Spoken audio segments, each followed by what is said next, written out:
ಎಲ್ರಿಗೂ ನಮಸ್ಕಾರ. ನಾನು ನಿಮ್ಮ doctor Amarjit. Welcome to homeo square homeopathy.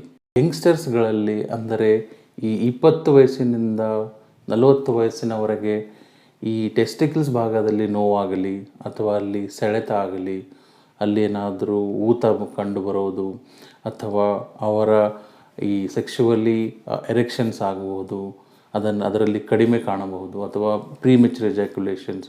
Sometimes ಮದುವೆ ಆದಲ್ಲಿ ಇನ್ಫರ್ಟಿಲಿಟಿ ತೊಂದರೆ ಇದೆ ಅಂದರೆ ಗಂಡಸರಲ್ಲಿ ಬಂಜೆತನ, ಸ್ಪರ್ಮ್ ಕ್ವಾಲಿಟಿ ಲೋ ಆಗುವುದು ಅಥವಾ ಸ್ಪರ್ಮ್ ಪ್ರೊಡಕ್ಷನ್ಸ್ ಕಡಿಮೆ ಆಗುವುದು ಅಥವಾ ಸಿಮೆಂಟ್ ಡಿಸ್ಚಾರ್ಜ್ ಕಮ್ಮಿ ಆಗುವುದು, ಈ ತರಹದ ಎಲ್ಲ ಒಂದು ಏನಾದರೂ ಸಮಸ್ಯೆ ಕಂಡು ಬಂದಲ್ಲಿ ಅದು ವ್ಯಾರಿಕೋಸಿಲೆ ಆಗಿರಬಹುದು ಅಥವಾ ಹೈಡ್ರೋಸಿಲೆ ಆಗಿರಬಹುದು.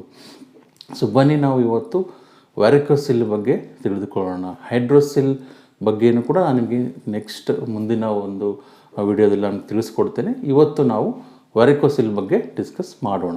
ವ್ಯಾರಿಕೋಸಿಲ್ ಅಂದರೇನು, ಅದು ಹೇಗೆ ಬರುತ್ತದೆ ಮತ್ತು ಯಾರಲ್ಲಿ ಬರುತ್ತದೆ, ಅದರಲ್ಲಿ ಇರುವ ಗ್ರೇಡ್ಸ್ಗಳೇನು ಮತ್ತು ಅದಕ್ಕೆ ಯಾವ ರೀತಿಯಾದ ಟ್ರೀಟ್ಮೆಂಟ್ ಬೇಕು ಅಂತ ನಾನು ಇವತ್ತಿನ ಈ ವಿಡಿಯೋದಲ್ಲಿ ನಿಮಗೆ ತಿಳಿಸ್ಕೊಡ್ತೇನೆ.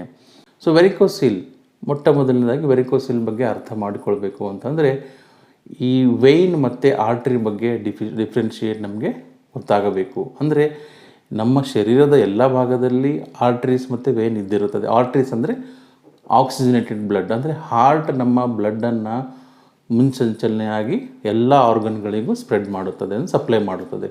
ಅದೇ ರೀತಿ ಡಿಆಕ್ಸಿಜನೇಟೆಡ್ ಬ್ಲಡ್ ಎಲ್ಲ ಆರ್ಗನ್ಸಿಂದ ನಮ್ಮ ಹಾರ್ಟ್ಗೆ ಮತ್ತೆ ರಿಟರ್ನ್ ಬರುತ್ತದೆ. ಅಂದರೆ ಇದೇ ಒಂದು ಪ್ರೊಸೆಸ್ ಆಗಿರುತ್ತದೆ. ಈ ಪ್ರೊಸೆಸ್ ಹೇಗೆ ಅಂತಂದರೆ, ಸೊ ಮುನ್ಸಂಚಲನೆ ಅಂದರೆ ಮೇಲಿಂದ ಕೆಳಭಾಗಕ್ಕೆ ಬ್ಲಡ್ ಹೋಗುವುದು ಈಸಿ, ಬಟ್ ಅದೇ ರೀತಿ ನಮ್ಮ ಕಾಲ್ಭಾಗದಿಂದ ಮೇಲೆ ಬರಬೇಕು ಅಂತಂದರೆ ಆ ಪ್ರೆಷರ್ ಬೇರೆ ಇರುತ್ತದೆ. ಈ ವೇನ್ಸ್ಗಳು ಹೇಗೆ ಕೆಲಸ ಮಾಡುತ್ತವೆ ಅಂತಂದರೆ, ಈ ವೇನ್ಸಲ್ಲಿ ಒಂದು ವಾಲ್ ಥರ ಇರುತ್ತದೆ. ಸೊ ಒಂದು ಚೇಂಬರಿಂದ ಇನ್ನೊಂದು ಚೇಂಬರ್, ಅಂದರೆ ವಾಲಿಂದ ಇನ್ನೊಂದು ವಾಲ್ ಮೇಲೆ ಬರುವಾಗ ಆ ಒತ್ತಡ ಬೇರೆ ಆಗಿರುತ್ತದೆ.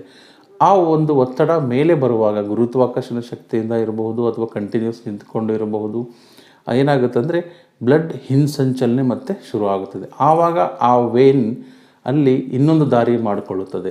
ಅದಕ್ಕೆ ನಾವು ವ್ಯಾರಿಕೋಸ್ ವೇನ್ ಅಂತ ಕರೀತೇವೆ. ಸೇಮ್ ಇದೇ ಒಂದು ಪ್ರಾಸೆಸ್ ಟೆಸ್ಟೈಕಲ್ಸ್ ಇರುವಂಥ ಜಾಗ ಅಂದರೆ ಸ್ಕ್ರಾಟಮಲ್ಲಿ ಉಂಟಾಗುತ್ತದೆ. ಇದಕ್ಕೆ ನಾವು ವ್ಯಾರಿಕೋಸಿಲ್ ಅಂತ ಕರೀತೇವೆ.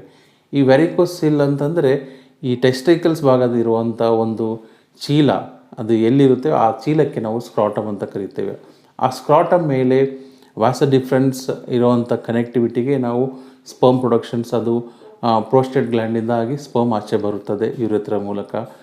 ಈ ಒಂದು ಟೆಸ್ಟೈಕಲ್ಸ್ಗೆ ಕನೆಕ್ಟೆಡ್ ಆಗಿರುವಂಥ ಸ್ಕ್ರೋಟಮ್, ಅದರ ಮೇಲಿರುವಂಥ ವೇನ್, ಸೊ ನಮಗೆ ರಿಟರ್ನ್ ಬ್ಲಡ್ ಬರುವಾಗ ಆ ಒಂದು ಉಬ್ಬುವಿಕೆಗೆ ನಾವು ವೆರಿಕೋಸಿಲ್ ಅಂತ ಕರಿತೀವಿ. ವೆರಿಕೋಸಿಲ್ ಯಾರಲ್ಲಿ ಹೆಚ್ಚಾಗಿ ಕಾಣಿಸುತ್ತದೆ ಅಂತಂದರೆ ಯಂಗ್ಸ್ಟರ್ಸ್ಗಳಲ್ಲಿ. ಈ ಬಹುಶಃ 20ರಿಂದ 30 ಏಜ್ ಇರುವಂಥ ಇವರು ಸ್ಪೋರ್ಟ್ಸ್ ಪರ್ಸನ್ಸ್ ಇರಬಹುದು, ಅತಿಯಾಗಿ ಆಟ ಆಡುವುದು, ಜಿಗಿಯುವುದು ಅಥವಾ ಅಲ್ಲಿ ಏನಾದರೂ ತಾಗುವುದು ಅಥವಾ ಕಂಟಿನ್ಯೂಸ್ ಆಗಿ ಬೈಕ್ ರೈಡಿಂಗ್ ಮಾಡುವಂಥದ್ದು, ಅಲ್ಲಿ ಪ್ರೆಷರ್ ಬರುವಂಥ ಒಂದು ಸನ್ನಿವೇಶ ಕ್ರಿಯೇಟ್ ಆಗುವುದು ಅಥವಾ ಅವರ ಒಂದು ವೇನ್ ಸ್ಟ್ರಕ್ಚರ್ಸ್ ತುಂಬ ವೀಕ್ ಇರುವುದು.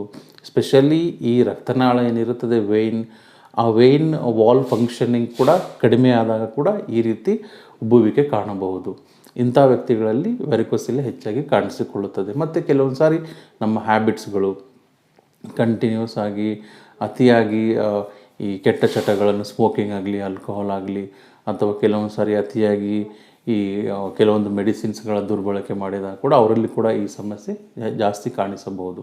ನೋಡಿ, ಈ ವ್ಯಾರಿಕೋಸಿಲ್ ಸಿಂಪ್ಟಮ್ಸ್ ಎಲ್ರಿಗೂ ಸಾಧಾರಣವಾಗಿ ನೋವು ಇರುವುದಿಲ್ಲ. ಸೊ ನೋವು ತುಂಬ ಕಡಿಮೆ ಜನಕ್ಕಿರುತ್ತದೆ. ಇದಲ್ಲದೆ ಬೇರೆ ಬೇರೆ ಸಿಂಪ್ಟಮ್ಸ್ಗಳು ಇರ್ಬೋದು. ಅಂದರೆ ಒಂದೊಂದು ಸಾರಿ ಯೂರಿನ್ ಫ್ರೀಕ್ವೆನ್ಸಿ ಜಾಸ್ತಿ ಆಗಿರ್ಬೋದು ಅಥವಾ ಯೂರಿನ್ ಹೋಗುವಾಗ ತಡೆ ಹಿಡಿಯುವಂಥದ್ದಾಗಿರ್ಬೋದು. ಕೆಲವೊಂದು ಸಾರಿ ಸಿಮೆನ್ ನೈಟ್ ಡಿಸ್ಚಾರ್ಜ್ ಆಗಬಹುದು. ಈ ಥರ ಸಿಂಪ್ಟಮ್ಸ್ಗಳು ಇರ್ಬೋದು. ಹೆಚ್ಚಾಗಿ ನೋವು ಕಾಣಿಸಿಕೊಳ್ಳುವುದಿಲ್ಲ. ಬಟ್ ನೋವು ಇದ್ದಲ್ಲಿ ಅವರಿಗೆ ಒಂಥರ ಕೆಳಗಡೆ ಪುಲ್ಲಿಂಗ್ ಸೆನ್ಸೇಷನ್ಸ್ ಅಂತ ಸೆಳೆತ ಉಂಟಾಗುತ್ತದೆ. ಕೆಲವೊಂದು ಸಾರಿ ಇಂಟಾಲರೇಬಲ್ ಪೇಯ್ನ್ ಕೂಡ ಇರುತ್ತದೆ.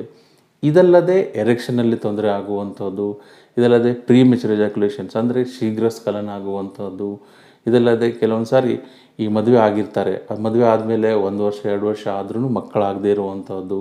ಅಂದರೆ ಅಲ್ಲಿ ಯಾವಾಗ ಚೆಕ್ ಮಾಡಿಸಿದಾಗ ಅವ್ರಿಗೇನಾಗುತ್ತೆ ಅಂದರೆ ಸ್ಪರ್ಮ್ ಕ್ವಾಲಿಟಿ ಕಡಿಮೆ ಇರೋದು ಗೊತ್ತಾಗುತ್ತದೆ.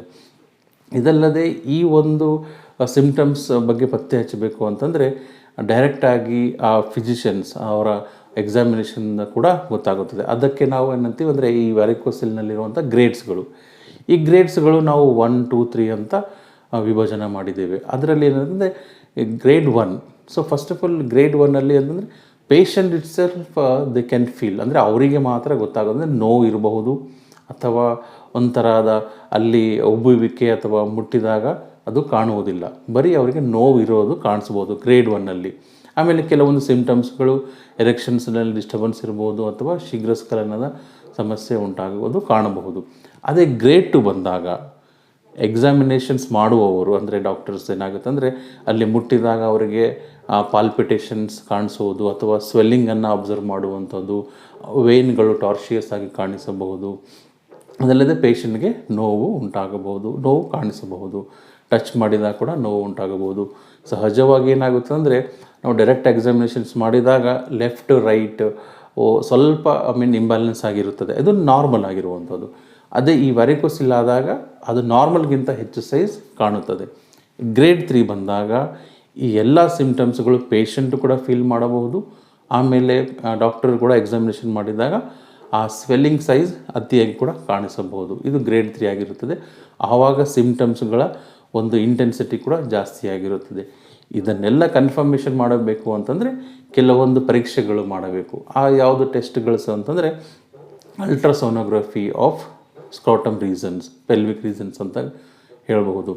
ಆ ಒಂದು ಅಲ್ಟ್ರಾಸೋನೋಗ್ರಫಿ ಕಲರ್ ಡಾಪ್ಲರ್ ಮೂಲಕ ಕೂಡ ಆಗ್ಬೋದು ಅಥವಾ ನಾರ್ಮಲ್ ಸ್ಕ್ಯಾನಿಂಗಲ್ಲೂ ಈ ಒಂದು ಟೆಸ್ಟಿಕಲ್ ಅಥವಾ ಸ್ಕ್ರೋಟಮ್ ರೀಸನ್ದು ಗ್ರೇಡ್ಸನ್ನು ನಾವು ಫೈಂಡ್ ಔಟ್ ಮಾಡಬಹುದು. ವ್ಯಾರಿಕೋಸಿಲ್ ಸಿಮ್ಟಮ್ಸ್ ಕಾಣಿಸಿದಾಗ ಯಾರೂ ಅಷ್ಟೊಂದು ಭಯಪಡೋ ಅವಶ್ಯಕತೆ ಏನಿಲ್ಲ. ಅದನ್ನು ಫಸ್ಟ್ ಕನ್ಫರ್ಮೇಷನ್ ಮಾಡ್ಕೊಳ್ಳೋ ಅಂಥದ್ದು ತುಂಬ ಇಂಪಾರ್ಟೆಂಟ್ ಆಗಿರುತ್ತದೆ. ಒಂದು ವೇಳೆ ಗ್ರೇಡ್ 1 ಇದ್ದಾಗ ಕೆಲವೊಂದು ಎಕ್ಸಸೈಸಸ್ಗಳಿರುತ್ತೆ, ಅಂದರೆ ಪೆಲ್ವಿಕ್ ಫ್ಲೋರ್ ಎಕ್ಸಸೈಸಸ್. ಅದು ಇವಾಗ ನೀವು ಯೂಟ್ಯೂಬಲ್ಲಿ ಸರ್ಚ್ ಮಾಡಿದಾಗ ಎಲ್ರಿಗೂ ಗೊತ್ತಾಗುವಂಥ ವಿಷಯನೇ. ಸೊ ಅದು ಈಸಿಯಾಗಿ ನಿಮಗೆ ಸಿಗುತ್ತದೆ ವಿಡಿಯೋ, ಅದನ್ನು ನೋಡಿ ಫಾಲೋ ಮಾಡಿದ್ರಾಯಿತು. ಅದಲ್ಲದೆ ಗ್ರೇಡ್ 2 ಗ್ರೇಡ್ 3 ಹೋದಾಗ ನೀವು ಫಿಸಿಷಿಯನ್ ಹತ್ರ ನೋಡಲೇಬೇಕು, ಅವ್ರು ಯಾವ ರೀತಿ ಟ್ರೀಟ್ಮೆಂಟ್ ಹೇಳ್ತಾರೆ ಅದನ್ನು ಟ್ರೀಟ್ಮೆಂಟ್ ಫಾಲೋ ಮಾಡಲೇಬೇಕು. ಬಟ್ ಹೋಮಿಯೋಪತಿ ವಿಷಯ ಬಂದಾಗ ನಮ್ಮ ಟ್ರೀಟ್ಮೆಂಟಲ್ಲಿ ಏನಿರುತ್ತೆ ಅಂದರೆ ಪೇಷಂಟನ್ನು ಸಿಮ್ಟಮ್ಸ್ ಪ್ರಕಾರ ಅಥವಾ ಅವರ ಗ್ರೇಡ್ ಪ್ರಕಾರ ಮತ್ತು ಅವರ ಲೈಫ್ ಸ್ಟೈಲ್ ಪ್ರಕಾರ ಕೂಡ ನಾವು ಚಿಕಿತ್ಸೆ ಕೊಡಲಾಗುತ್ತದೆ. ಅಂದರೆ ಇದು ಕಾನ್ಸ್ಟಿಟ್ಯೂಷನಲ್ ಟ್ರೀಟ್ಮೆಂಟ್ ಇರುತ್ತೆ.